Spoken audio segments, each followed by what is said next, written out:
Le damos gracias a Dios por este día que estamos reunidos acá en la iglesia. Bienvenidos todos los que nos estén visitando por primera vez. También saludamos a las personas que nos están siguiendo en vivo en las redes sociales. Le mandamos un saludo muy fuerte. Muy bien, vamos entonces a abrir nuestra Biblia en Mateo capítulo 5, versículos 21 al 26. Estamos estudiando el Sermón del Monte, las palabras de Jesús en Mateo capítulo 5, capítulo 6 y capítulo 7. Verso por verso, línea por línea.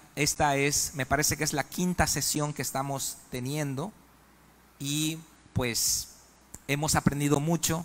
Hemos aprendido que hay un paralelo entre aquella ley que Dios le dio a Moisés en el monte Sinaí y la ley que Jesús explicó en el monte, también en el Sermón del Monte. El apóstol Pablo le llama a esta porción de la Biblia, del Evangelio de Mateo, la ley de Cristo.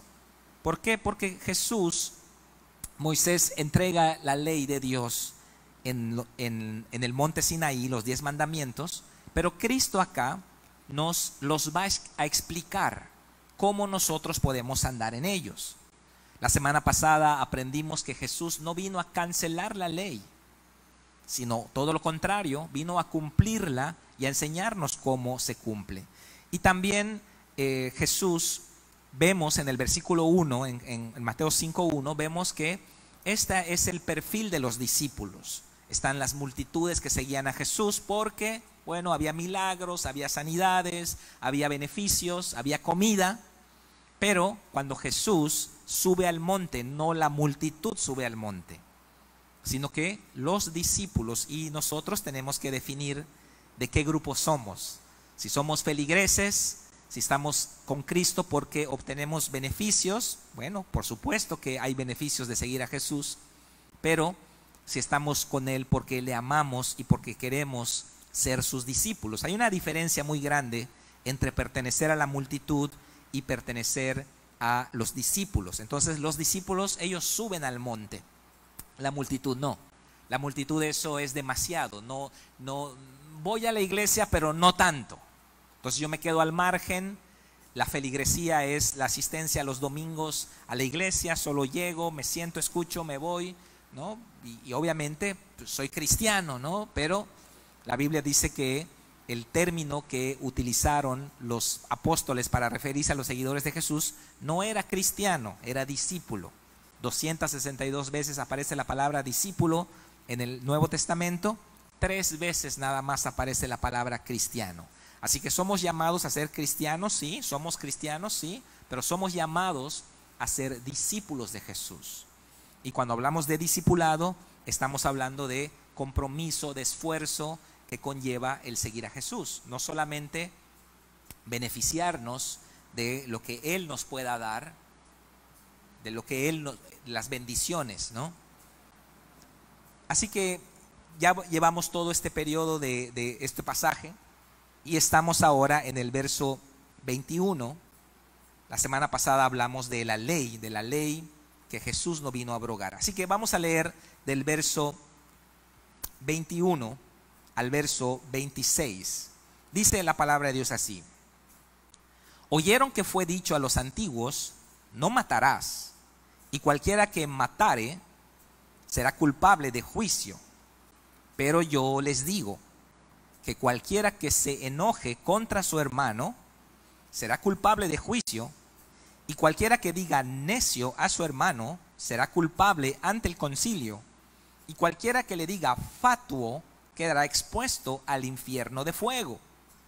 Por tanto, si traes tu ofrenda al altar y ahí te acuerdas de que tu hermano tiene algo contra ti, deja ahí tu ofrenda delante del altar y anda, reconcíliate primero con tu hermano y entonces ven y presenta tu ofrenda. Ponte de acuerdo con tu adversario pronto, entre tanto que estás con él en el camino. No sea que el adversario te entregue al juez y el juez al alguacil y seas echado en la cárcel. De cierto te digo que no saldrás de ahí hasta que pagues el último cuadrante. Vamos a cerrar nuestros ojos y vamos a pedirle al Espíritu Santo que sea Él el que nos hable esta mañana. Padre, nos presentamos delante de ti hoy, como lo hizo María, hermana de Lázaro, aquel día cuando se sentó a tus pies a recibir tu palabra. Marta, su hermana, estaba afanada, turbada, ocupada, completamente desconectada de la palabra que tú estabas trayendo a su vida. Pero María estaba atenta, receptiva, con el corazón abierto para recibir lo que tú tenías para ella. Hoy nosotros estamos aquí en el siglo XXI, 2000 años después, con la misma actitud de sentarnos, abrir el corazón, ser receptivos a lo que tú nos quieres hablar. Todos estamos atravesando situaciones y contextos distintos, pero tu palabra dice que es como una espada de dos filos que penetra hasta partir las coyunturas y los tuétanos, discierne las intenciones del corazón. Y no hay cosa creada que quede oculta ante tu presencia. Antes bien, todas las cosas están desnudas y abiertas a los ojos de aquel que debemos de dar cuenta. Así que hoy tu palabra sea tan clara, Padre, para nosotros, que no haya diferencia, que no haya ambigüedad, que no haya confusión. Así como distinguimos entre el día y la noche y no nos confundimos, así como distinguimos entre el blanco y el negro y no nos confundimos, así nosotros hoy podamos discernir tu voluntad y sepamos cuál es nuestro rol, nuestro papel en esta vida, Padre. En el nombre de Cristo te lo pedimos. Amén y amén. Bueno, titulé como subtítulo de este tema las relaciones interpersonales. Es un tema fuerte que espero no ofender a nadie hoy, no es mi intención, pero bueno, la palabra va a hacer su trabajo, ¿no? Digo, es un tema fuerte para todos, porque todos patinamos, fallamos en esta área, todos, hermanos. Y claro que el título principal es el Sermón del Monte, estamos en la sesión 5, pero el subtítulo vamos a llamarle Relaciones interpersonales. ¿Cuál es el subtítulo? Relaciones interpersonales. Sabemos, hermanos, que la salvación no es por obras, es por la fe en Jesucristo. Pero una vez salvos, Dios espera que aprendamos a caminar en obediencia, en justicia, en verdad, en santidad. Dios espera eso. No es nada más que, bueno, ya soy salvo, Hakuna Matata, ahora yo hago lo que quiero, con quien quiero y cuando quiero. No. Y esa es la razón del Sermón del Monte. La ley de Dios sigue vigente, lo vimos la semana pasada. Jesús no vino a abrogar la ley. Cualquiera que menosprecie algún mandamiento va a ser llamado pequeño en el reino de los cielos. Y todos aquellos que le demos importancia a los mandamientos y los cumplamos y los enseñemos, vamos a ser llamados grandes en el reino de los cielos. Por lo tanto, la ley de Dios no ha caducado. Caducó el sacerdocio levítico, caducó la ley ceremonial de sacrificios de animales, eso caducó, mas la ley moral, los conceptos fundamentales del bien y del mal siguen vigentes. Todavía es pecado mentir, todavía es pecado robar. Ya no es pecado comer carne de cerdo. Ya no tenemos que adorar solamente en el templo. Esas regulaciones pertenecen a la ley ceremonial que caducó cuando Cristo fue a la cruz y se rasgó el velo del templo. Eso ya caducó. Pero la ley moral, los estándares divinos del bien y del mal siguen vigentes. Sigue siendo pecado adulterar. Sigue siendo pecado robar. Sigue siendo pecado mentir y codiciar. Siguen siendo pecado esas cosas. Por lo tanto, la ley no ha caducado, está vigente y Jesús nos enseña cómo debemos cumplir la ley. Pero la ley no es para salvación. La salvación es por la fe. Pero una vez siendo salvos, la ley nos sirve como un parámetro, como un camino, como las rieles de un tren para que nosotros sepamos cómo conducirnos en la vida. el Espíritu Santo va a obrar en nuestra vida sobre el fundamento de lo escrito, sobre el fundamento de la palabra de Dios. La vida por mandamientos es el fundamento de la vida en el Espíritu. Usted nunca va a poder andar correctamente en el Espíritu si primero no aprende a andar por mandamientos.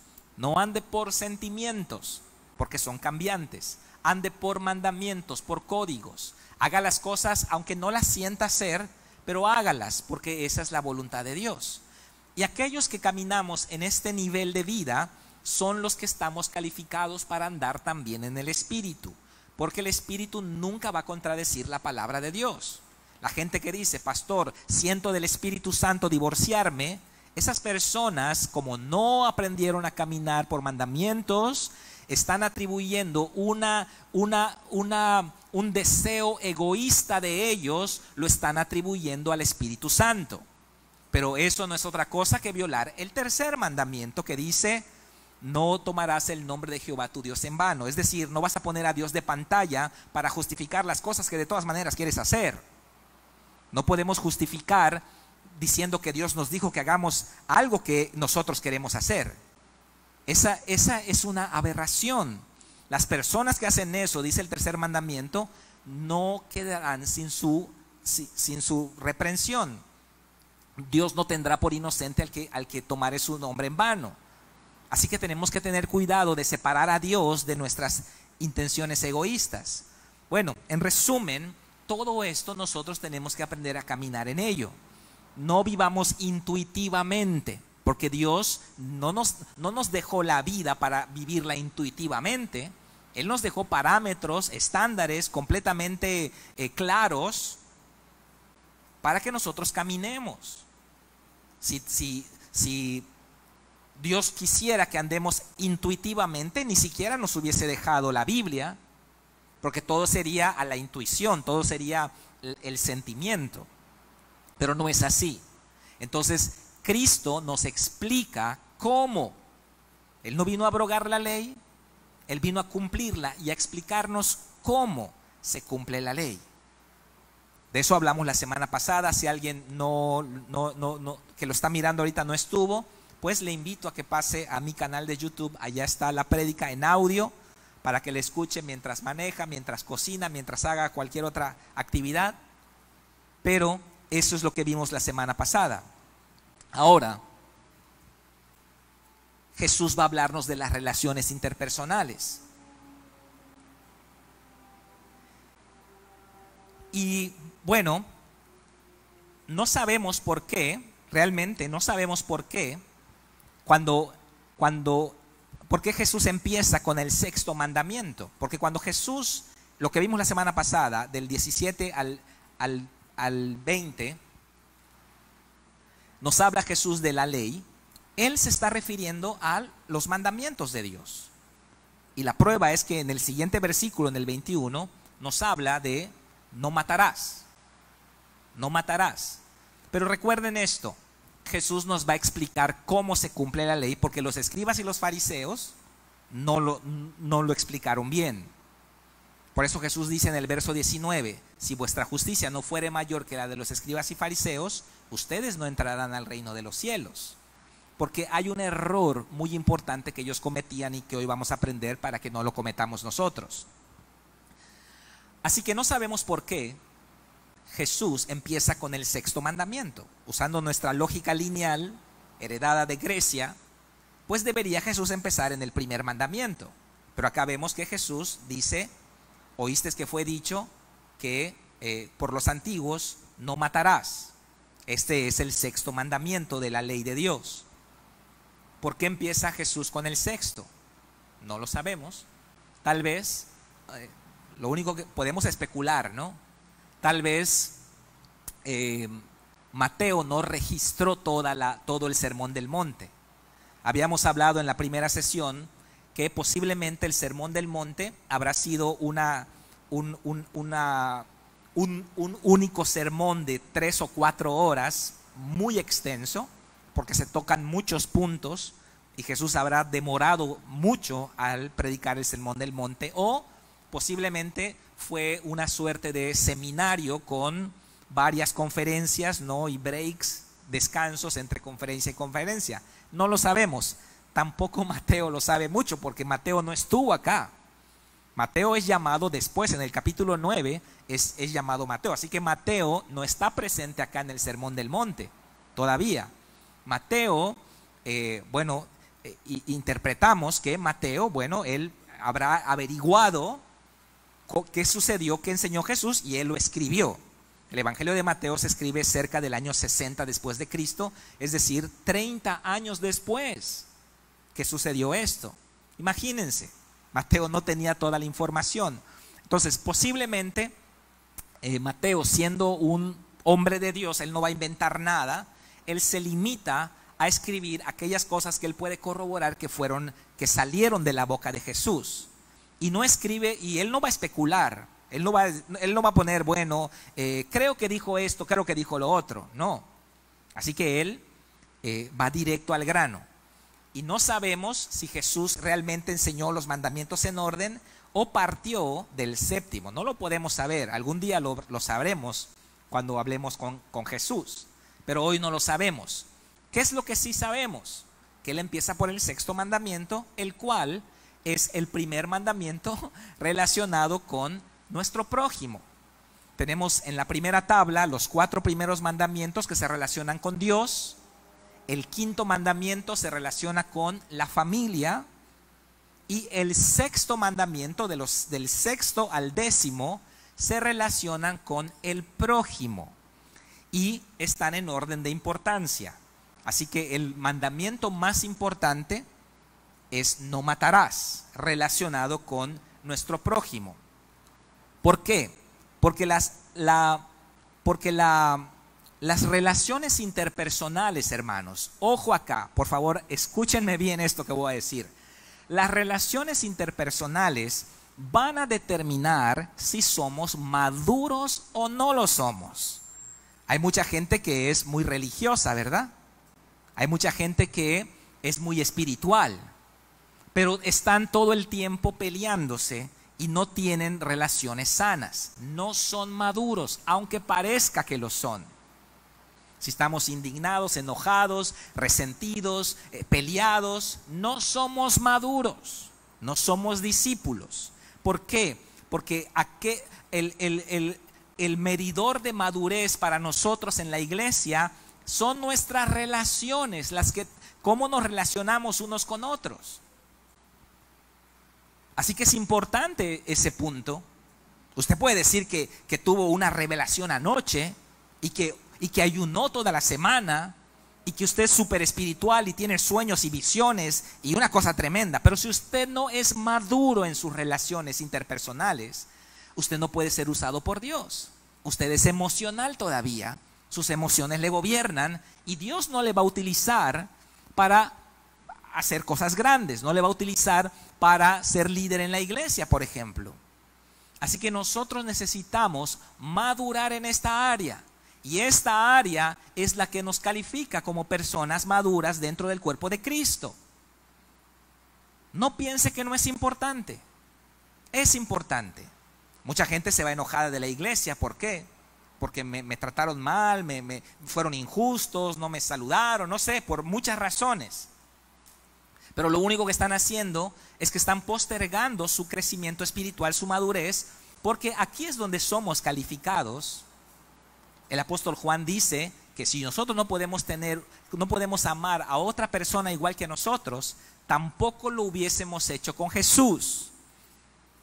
Nosotros hoy decimos que Jesús, wow, amamos a Jesús porque no lo vemos, pero si hubiésemos vivido en el tiempo de Jesús, a lo mejor lo hubiésemos crucificado también. Necesitamos madurar en esta área. Ahora, si Anita, ¿me puedes traer la cosa esa? O Herón también. Lo que Jesús va a enseñarnos acá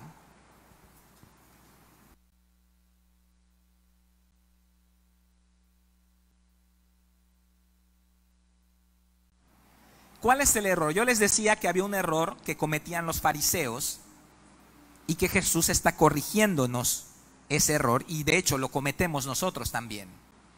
¿Cuál es el error que nosotros cometemos? Pensar que el pecado es una acción. ¿El pecado es una acción, hermanos? Sí. Pero el pecado no se originó en la acción. El pecado se origina en el corazón. Uno no va y se tropieza y cae en pecado. Usted no se tropieza, me tropecé y caí sobre la hermana y tuvimos relaciones. No sucede así. No. Uno, ¿qué es lo que hace? Uno tiene deseos, tiene pensamientos. Uno maquina el pecado, lo prepara, lo medita, ve las posibilidades y entonces lo ejecuta. Pero si nosotros le llamamos pecado a la acción, tenemos un problema. Estamos haciendo lo mismo que hacían los escribas y los fariseos. Sí, ¿por qué? Porque ellos decían, no matarás. Bueno, yo no he matado. Yo no he matado, pero estoy peleado con medio mundo. El punto acá que Jesús nos quiere mostrar es que el pecado no es solamente una acción. Una acción, por supuesto que es pecado, pero esa acción es el resultado de procesos de maldad en mi corazón. Pero como yo pienso que el pecado es una acción, no tomo en cuenta toda la maldad que yo llevo en el corazón, y cuando lo ejecuto no estoy haciendo otra cosa que manifestar el fruto final de la maldad de mi corazón. Y Jesús quiere llevarnos al punto de entender que la ley es espiritual. La ley empieza en el corazón. La ley no es un asunto de una acción. El pecado no es asunto de una acción, sino que la acción simplemente es el producto resultante de los procesos malévolos del corazón del hombre. Así que Jesús dice, ¿dónde está el pecado? No está en la acción, sino que está en el corazón. Antes de la acción ya habías pecado. Esto es lo que Jesús nos quiere aterrizar. Por eso dice, si vuestra justicia no fuese mayor que de los escribas y fariseos, no entrarán, porque ellos llamaban el pecado solamente a la acción. ¿Me estoy explicando? Para ellos el pecado era, el adulterio era el acto físico, cuerpo a cuerpo, de tener relaciones sexuales. Eso era el adulterio para ellos. Pero Jesús nos corre la línea acá. Y Jesús dice, desde que tú miras a una mujer para codiciarla, ¡boom!, ya entraste al pecado. Aunque meses después haya un acto sexual, pero tú no pecaste acá, tú pecaste hace 6 meses. Entonces, ¿dónde está nuestra línea? Es el punto. Es lo que Jesús va a corregir acá. ¿Dónde está su línea de lo que está bien y está mal? Ay, pastor, robé, pero solo fueron 100 pesos. Oye, ¿dónde está tu línea, no? Ay, pastor, vi pornografía, pero solo fueron 5 minutos. Y rápido ya me cambié. ¿Dónde está nuestra línea? Es el punto que Jesús nos quiere enseñar. Porque si yo pongo mi línea, vamos a usar esta señal de tránsito como la línea. Si yo pongo la línea y yo digo, bueno, adulterio, por ejemplo, ¿no? Un acto sexual. Ay, caí en pecado. Pequé. ¿Por qué pecaste? Porque hubo un acto sexual. De hecho, adulterio es cualquier acto sexual fuera del orden de Dios, no solamente con personas casadas. Ok, pero ¿qué pasó antes? Hubieron besos y abrazos, y también está mal. ¿Y qué pasó antes? Bueno, hubo una relación en secreto, y también está mal. ¿Y qué pasó antes? Bueno, mensajes ocultos, y también está mal. ¿Y qué pasó antes? No, pues coqueteos, y también está mal. ¿Y qué pasó antes? Miradas, y también está mal. Aquí pecaste, dice Jesús. Tú acá pecaste, pero tu línea está allá. Como tu línea está allá, siempre invades toda esta zona, porque tú crees que el pecado es cruzar esta línea. ¡Ay, pequé! ¿Tú crees que el pecado es cruzar esta línea? Pero Jesús dice, no, aquí, la línea está acá. Tienes un año caminando en pecado. Solo que esto fue la manifestación final de todo un proceso de rebeldía en nuestro corazón y maldad. Y acá se suscitó. Pero tú pecaste allá. Entonces, ¿qué es lo que va a hacer Jesús acá? Va a correr nuestra línea donde debe de estar, desde la perspectiva de Dios. ¿Dónde está tu línea? Esa es la cuestión. Nosotros, como los fariseos, ponemos nuestra línea acá. Ay, pastor, estábamos en el cuarto, nos besuqueamos, nos abrazoteamos. Gracias a Dios no caí en pecado. Me fui corriendo. ¿Dónde está la línea? ¿Ok? Ese es el punto. Porque si usted pone su línea acá, usted va a estar pecando siempre. Y en este caso, dice Jesús, oísteis que fue dicho, no matarás. Los antiguos dijeron eso. Los fariseos enseñan eso. Los escribas enseñan eso. Los líderes religiosos enseñan eso. Ay, qué bueno, yo no mato. Ay, qué bueno, yo no adultero. Ay, qué bueno, yo no miento feo. Sí, digo cositas chiquitas, pero no miento feo. Ay, qué bueno, yo no robo. Bueno, sí descargo música sin licencia, pero ay, eso todos lo hacen. ¿Dónde está la línea? Es lo que Jesús nos quiere enseñar. ¿Dónde está su línea?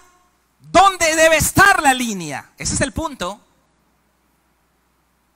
Entonces lo que Jesús no está subiendo el estándar. Ay, en el Antiguo Testamento era más fácil. Ahora Jesús, ya no subió el estándar. No. Jesús lo que está haciendo es mostrar en dónde está la línea entre el pecado y lo que no es pecado.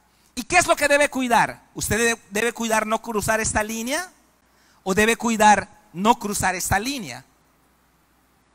Esto es lo que tenemos que cuidar. Esta línea es la que tenemos que cuidar. Así que no matar sería la expresión última del quiebre, de la fractura de una relación interpersonal. Entonces vamos a suponer con Víctor Martínez, que es mi amigo.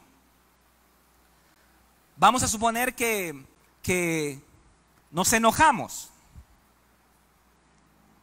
¿Es pecado enojarse? ¿Es pecado enojarse? No es pecado enojarse. Airaos, pero no pequéis. Ni se ponga el sol sobre vuestro enojo, ni deis lugar al diablo. No es pecado enojarse. Jesús se enojó. Nada más que hay enojo bueno y hay enojo malo. El enojo bueno es celo por la justicia. El enojo malo es odio. Ese es el enojo malo. Entonces, la Biblia dice que no es pecado enojarse, pero que tu enojo no te dure hasta el día siguiente, ni deis lugar al diablo. Aquí es donde viene el problema. Cuando el enojo dura más y hay falta de perdón, resentimiento. Entonces yo me puedo enojar con Víctor, me puedo enojar con Fidel, me puedo enojar con cualquiera de ustedes, o ustedes enojarse conmigo. No es pecado. ¿Qué es pecado? Que empecemos a guardar resentimiento, rencor. Eso es pecado. No tratar el asunto. Estoy enojado con Víctor y entonces lo dejo de hablar. Lo dejo en visto, ¿no? Me manda, oye Carlos, ¿qué te pasa? Te vi muy serio. Y empiezo a pecar en mi relación personal con él. Entonces, empiezo a hablar mal de él a sus espaldas. ¿Eso está bien o está mal? Está mal. Empiezo a tener resentimiento en mi corazón. ¿Eso está bien o está mal? Está mal. Empiezo a hablar mal de él en las redes sociales con otras personas y eso está mal también. ¿Qué es lo peor que puede pasar en mi relación con él? Es grave que yo me pelee con él a gritos, insultos, vejaciones? ¿Es grave? Es grave. Es grave que nos agarremos a golpes en un momento de la ira. Yo me voy y le golpeo. Es muy grave. Pero ¿qué es lo más grave que puede pasar? Que yo lo mate, ¿no? Pero como yo pongo mi línea acá, entonces acá yo no he violado el mandamiento. Ya hablé mal de él, ya lo difamé, ya lo tengo falta de perdón, todo rencoroso, lo odio, lo aborrezco, escribo de él en las redes sociales, no le hablo, estoy indignado, llega una reunión, me levanto y me voy. ¿Por qué? Porque acá está mi línea. Y entonces yo adoro a Dios el domingo, traigo mis diezmos y mis ofrendas el domingo. Entonces, ¿qué es lo que hace Jesús? Nos dice, hey, aquí no va la línea. Aquí va la línea. Ay, pero no lo he matado, míralo, está allá, no lo he matado. No lo has matado, pero ya violaste ese sexto mandamiento. Por eso cuando Jesús dice, pero yo les digo, está hablando de su autoridad como Dios para explicarnos la ley. ¿Cómo están sus relaciones personales?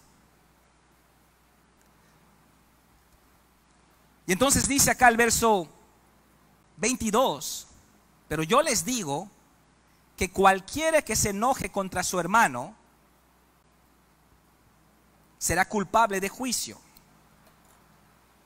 Cualquiera que se enoje. Oye, pastor, acabas de decir que no es pecado enojarse.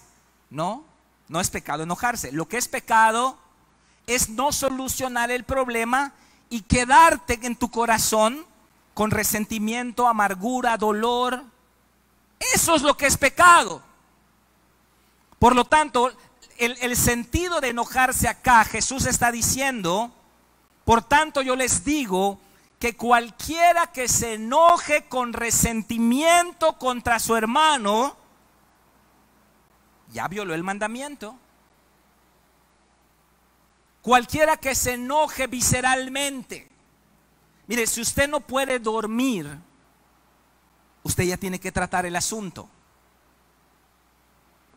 No se espera que seamos como el comunismo, donde todos estemos de acuerdo y no haya disidencia entre nosotros. No, sabemos que va a haber diferencias de opiniones entre nosotros, pero sí se espera que a pesar de nuestras diferencias, el amor prevalezca para solucionar nuestras diferencias. Y eso es la madurez de la que habla Jesús acá. Por eso dice acá, cualquiera que se enoje contra su hermano será culpable de juicio. Oye, pero no lo he matado. Sí, pero ya plantaste la semilla del asesinato. Porque no es pecado matar en la guerra. No es pecado matar en la guerra. Porque el pueblo de Israel iba a la guerra. Porque en la guerra no hay ninguna relación entre soldado y soldado. Simplemente están en la guerra. No es pecado matar en la guerra. Porque no hay el elemento del resentimiento presente. Por lo tanto, la acción no es lo que se califica como pecado, sino aquello que provoca la acción. ¿Qué es eso? El resentimiento, la falta de perdón, el odio, la amargura, el aborrecimiento del hermano conduce en última instancia al asesinato. A ver, pensemos en un árbol de plátano o en un árbol de mango. El árbol de mango es árbol de mango hasta que salen los mangos. O cuando es una plantita así chiquita ya es árbol de mango. Ya es árbol de mango. Potencialmente ese árbol un día va a dar su fruto. Aunque en este momento todavía no da fruto, pero potencialmente ese árbol dará su fruto. Y ese fruto va a ser un mango. Por eso lo que se juzga acá no es la causa última. La causa última de matar, por supuesto que es pecado. Pero lo que Jesús nos está enseñando es que corramos la línea a la causa inicial. La causa primera, ¿cuál es? El resentimiento. Esa es la causa primera. Ay, me las va a pagar. Uy. Esa es la violación del sexto mandamiento. Esa acción. Entonces no nos pongamos la aureola acá en la cabeza diciendo, oh, yo nunca he matado. Ay, sí he hecho esto, pero ese nunca. Porque Jesús dice acá, cualquiera que se enoje visceralmente, cualquiera que se enoje con resentimiento, con amargura, cualquiera que permita que el odio entre en su corazón contra su hermano, ya pecó. Ya violó el sexto mandamiento. Ahora, ¿cuántas veces lo hemos hecho entonces? ¿Se dan cuenta de las líneas? Jesús corre nuestra línea de lo que llamamos pecado. Si nosotros tenemos la línea acá, hermanos, ahora entendemos por qué nuestra vida no se levanta. Acá está nuestra línea. Es como lo del aborto hoy en día, ¿no? ¿Dónde ponen la línea de lo que es moralmente aceptable matar al bebé? Ah, en la semana 12. Ah, en la semana 13. En la semana 20. La línea se va corriendo, ¿no? Pero ¿dónde está la línea de Dios? La línea de Dios está acá. Y Dios dice, en el momento de la concepción, ya tenemos una vida. Mi embrión vieron tus ojos. Y hay una persona acá. Y el mundo va corriendo la línea cada vez más, cada vez más, cada vez más, cada vez más. Y ellos dicen, todo esto no está mal. Estar acá no está mal. Porque así es el hombre. No corra la línea de lo que es pecado. Regrese la línea a su lugar y camine en el estándar correcto. El homosexualismo antes era pecado, ¿no? Antes era pecado. Luego después fue un trastorno. Ya se corrió la línea. Luego después fue una preferencia. Ya se corrió la línea. Ahora es un derecho, ya se corrió la línea. Y mañana una obligación, ¿no? Ya se corrió más la línea. Entonces, todos los que están acá están pecando. Porque la línea de Dios está acá. No es la línea suya la que cuenta, no es la línea mía la que cuenta, es la línea de Dios. Por tanto, cualquiera que diga necio a su hermano será culpable ante el concilio. Necio viene de una palabra hebrea, es raca. Cualquiera diga, eres un raca, tremendo raca eres tú, ¿no? Equivaldría hoy en nuestra, perdón la expresión, lo voy a decir por causa de la enseñanza, equivaldría hoy a decir bestia, ¿no? O decir cabeza hueca. Cualquiera que le diga a su hermano cabeza hueca, bestia, o un despectivo relacionado con su entendimiento, con su inteligencia, será culpable delante del juicio. Ya es culpable. Ay, pero no lo maté. Ya eres culpable. Porque la línea de Dios no está acá, la línea de Dios está allá. Y este insulto es un insulto contra la inteligencia del ser humano. Ay, eres un cabeza hueca. Ay, eres una bestia. Mira qué bruto eres. No, esa persona me choca, es chocante. Porque está atentando contra la capacidad intelectual de una persona. Pero aún en la capacidad intelectual de una persona puede existir el elemento de la inocencia. Una persona que comete un error, vamos a decir, cometió un error, ¿no?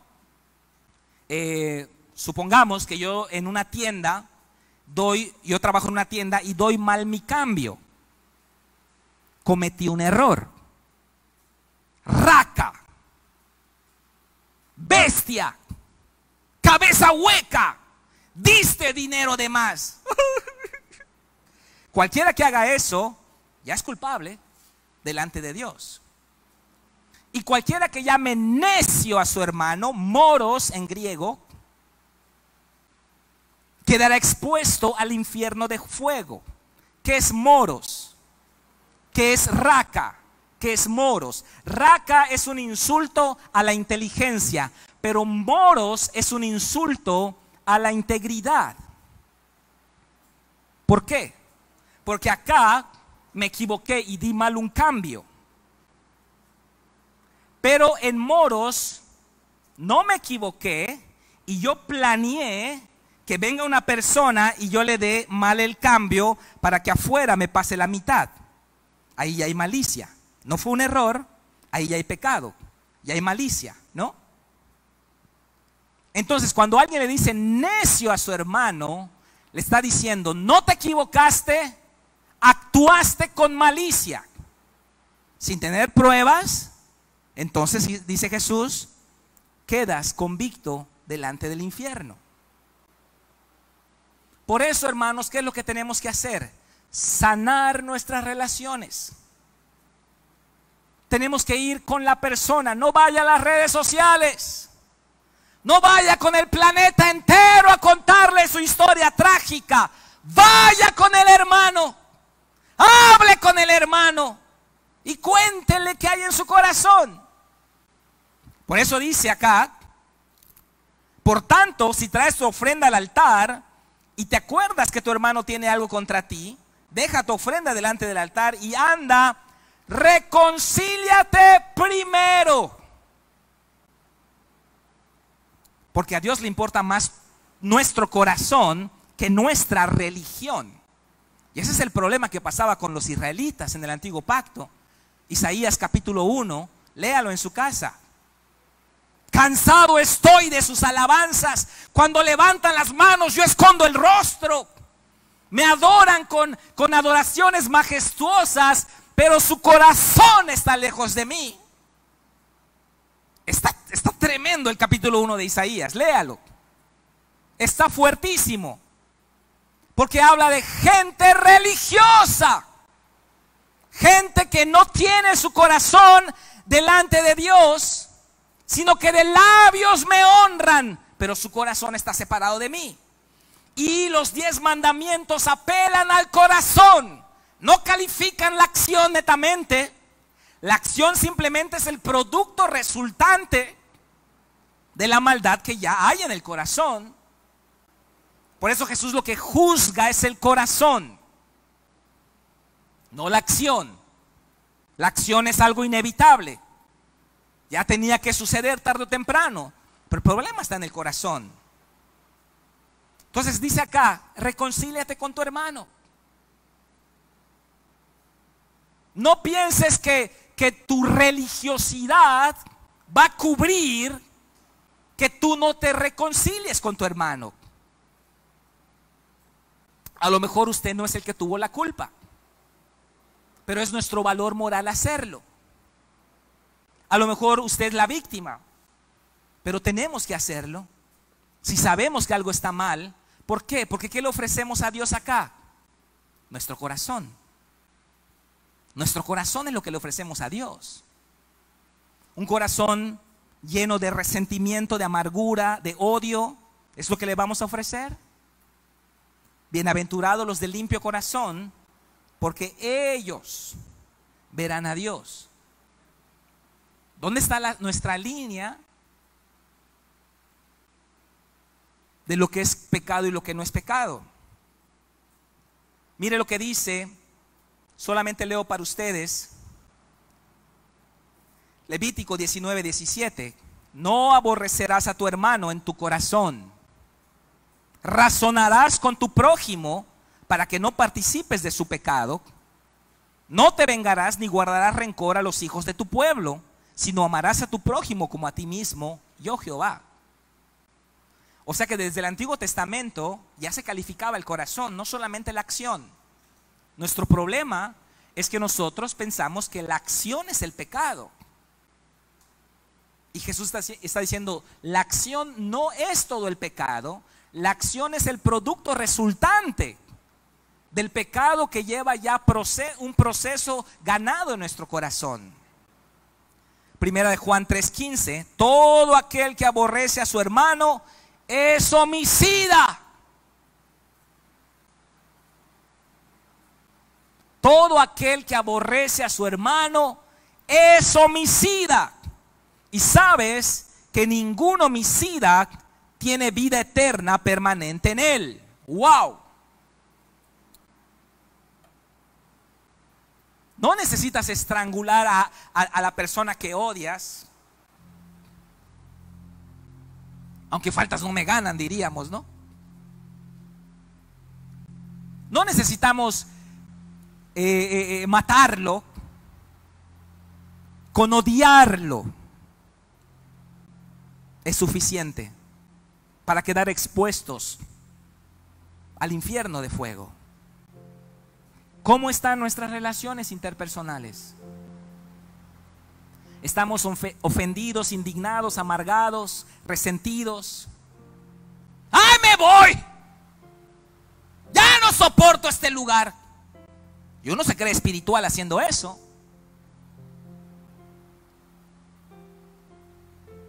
Uno se cree espiritual haciendo eso.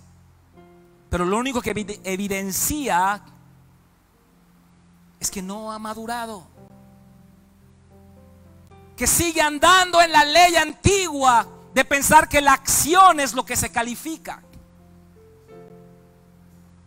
Resolvamos las controversias con madurez. Gálatas 6:1, con espíritu de mansedumbre. Hablemos con el hermano. No podemos evitar ofendernos, hermanos. Nos ofendemos por todo porque somos seres emocionales. Pero yo les voy a decir una ley que debe haber en nuestra vida. Vamos a suponer que usted se ofendió por algo que yo dije o que yo le dije. Vamos a suponer no le acepté su tarea y usted se fue ofendido. Diga al pastor, mira, me trató feo.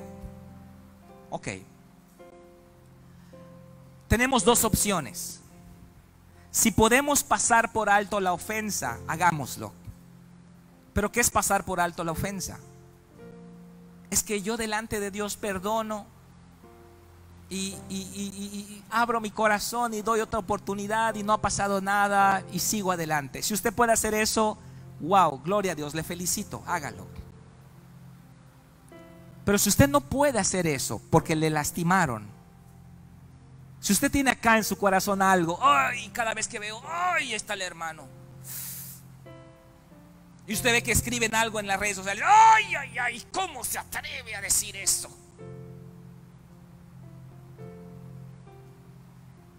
Y ya le pesa. Usted ya no puede pasar por alto. Y si se acerca al hermano, oye, disculpa, te siento distante, te pasa algo, te dice algo, no, estoy bien. ¿Yo? Ay, no, ay, no. Está pecando. Está cubriendo el pecado. Tiene que resolverlo. Y tiene que ser honesto. Reconcíliate con tu hermano. Deja tu ofrenda. Tu religión no es más importante que tu corazón. Y dice acá, ponte de acuerdo con tu adversario pronto. No deje que pase el tiempo, porque mientras más pasa el tiempo, más grande es el problema. Esa es la razón por la que la gente cuando viene a la iglesia se enamora, ¿no? Ay, qué linda la alabanza, todo tan lindo, mira, ay, acá sí hay amor, uy, qué lindo. Pero cuando tenemos problemas y fricciones y roces y no lo tratamos, eso va creciendo en nuestro corazón. Y ahora todo ya está mal. Antes todo era lindo, ahora todo está mal. El problema no está afuera, hermanos. No puede ser que el resto de la humanidad esté equivocada. El problema está en nosotros. Me cambio de iglesia, voy a otra iglesia y ahí voy a experimentar el mismo efecto. Al principio, ¡ay, qué lindo! Acá sí saben, acá sí saben. Pero después de 2 años, tenemos el mismo problema. Porque el que no sabe solucionar las relaciones interpersonales es uno. El que no sabe limpiar su corazón es uno. Entonces vamos a pasarnos la vida cambiando de iglesia, cambiando de trabajo, cambiando de familia, cambiando de matrimonio, cambiando de amigos, pensando que el problema está afuera, cuando en realidad el que no sabe mantener su corazón limpio es uno.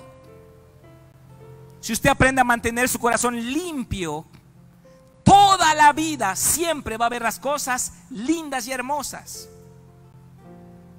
Va a darle gracias a Dios por un atardecer. Va a darle gracias a Dios por una iglesia imperfecta, por sus amigos. Bienaventurados los de limpio corazón, porque ellos verán a Dios. Y tengamos madurez para solucionar nuestros conflictos personales. El mundo enseña a salirnos por la puerta trasera.